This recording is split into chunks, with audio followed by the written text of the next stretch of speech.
teman-teman, perkenalkan kami dari kelompok 2 Hukum Acara Peradilan Tata Usaha Negara kelas 4 IHMA Universitas Internasional Batam. Video ini merupakan hasil tugas akhir semester berupa animasi alur berperkara di Pengadilan Tata Usaha Negara. Pada kesempatan ini, alur berperkara akan kami angkat dari putusan nomor 7/G/2019/PTUN TPI. Penggugat Adri ST merupakan seorang PNS yang sebelumnya pernah dipidana penjara selama 1 tahun atas tindakan korupsi. Pada 1 April 2019, penggugat menerima SK perberhentian oleh Bupati Bintan.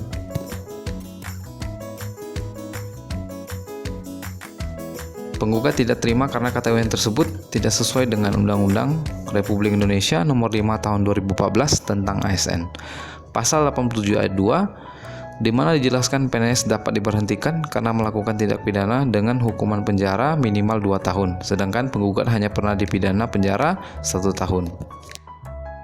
Karena tidak terima, kemudian pada tanggal 2 April 2019, penggugat mengajukan keberatan atas KTUN yang diterima kepada Bupati Bintan sebagai upaya administratif.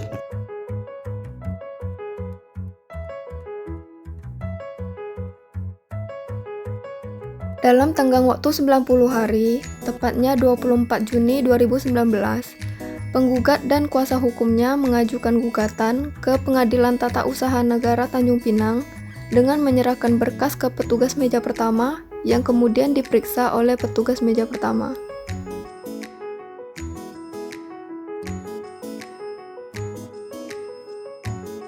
Setelah memeriksa, petugas meja pertama menyerahkan berkas kepada panitera muda perkara. Kemudian, petugas meja pertama juga akan membuat surat kuasa untuk membayar atau SKUM dan menyerahkannya kepada pihak penggugat. Setelah menerima SKUM, penggugat harus membayar panjar biaya perkara di loket bank dan menerima slip bayar yang kemudian akan diserahkan kepada petugas meja pertama. Kemudian petugas meja kedua akan mencatat gugatan dalam buku register perkara dan memasukkan nomor perkara, identitas para pihak, objek sengketa dan posita dan petitum gugatan dalam aplikasi Sistem Informasi Administrasi TUN Tanjung Pinang. Petugas meja pertama akan memproses gugatannya. Petugas meja pertama menyerahkan kembali SKUM dan salinan gugatan yang telah didaftarkan serta ditandatangani oleh panitera kepada pihak penggugat. Selanjutnya, pihak berperkara akan dipanggil menghadap ke pengadilan untuk dismisal proses, pemeriksaan persiapan, dan persidangan.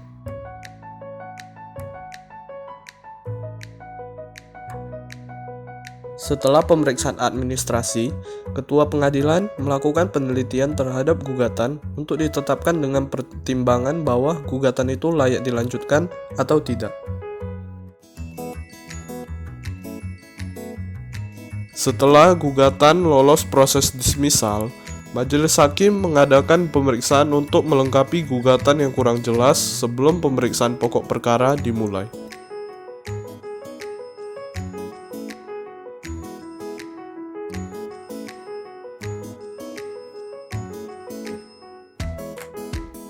Setelah pemeriksaan persiapan, maka sidang sudah dapat dilaksanakan.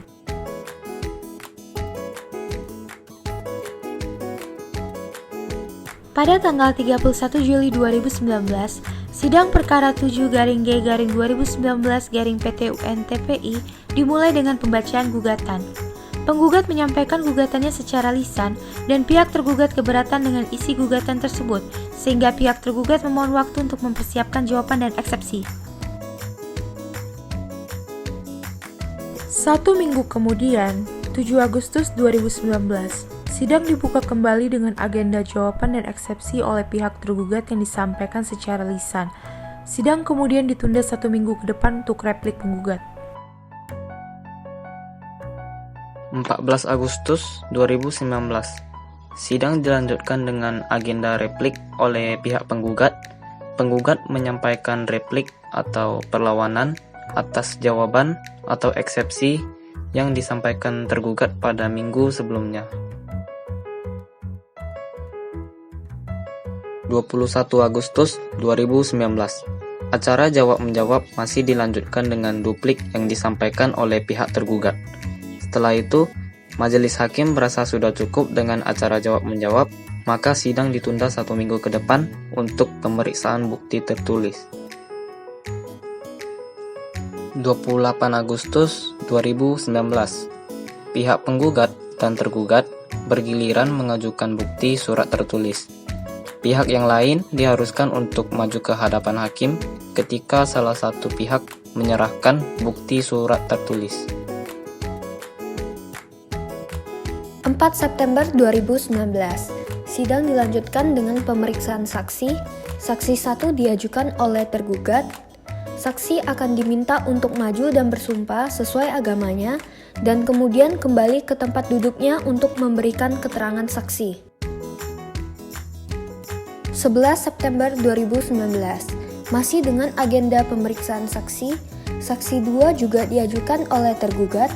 Saksi 2 kemudian diminta untuk maju dan bersumpah sesuai agamanya sebelum kembali ke tempat duduknya untuk memberikan keterangan saksi. 18 September 2019, sidang dilanjutkan dengan agenda pengajuan bukti surat tambahan.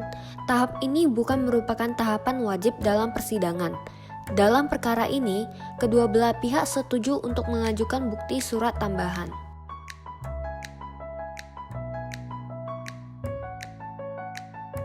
25 September 2019, kedua belah pihak menyampaikan kesimpulan masing-masing di sidang agenda kesimpulan.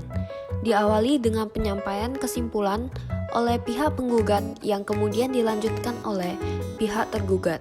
Dalam agenda kesimpulan, pihak-pihak menyampaikan ringkasan persidangan dan fakta hukum yang mendukung argumen masing-masing untuk meyakinkan majelis hakim.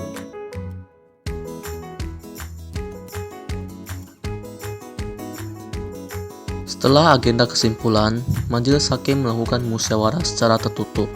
Jika musyawarah tidak tercapai, maka akan dilakukan pemungutan suara. Dan jika tidak tercapai, maka mengikuti keputusan hakim ketua. Kemudian pertimbangan dimuat dalam putusan.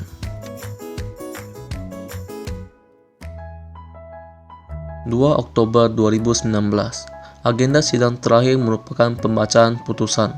Sidang dilakukan secara terbuka untuk umum dan majelis hakim akan membacakan putusan secara bergilir.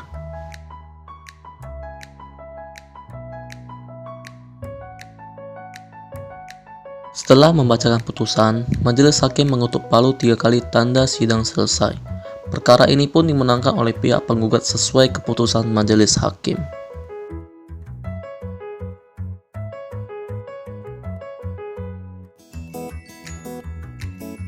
Gugatan penggugat dikabulkan sebagian, sedangkan eksepsi tergugat ditolak seluruhnya. Pihak tergugat dalam hal ini merupakan pihak yang kalah, diberikan waktu 14 hari untuk dapat mengajukan upaya hukum banding. Jika tidak diajukan, maka putusan akan berkekuatan hukum tetap. Sekian penjelasan dari kelompok 2 mengenai alur berperkara di Pengadilan Tata Usaha Negara. Terima kasih.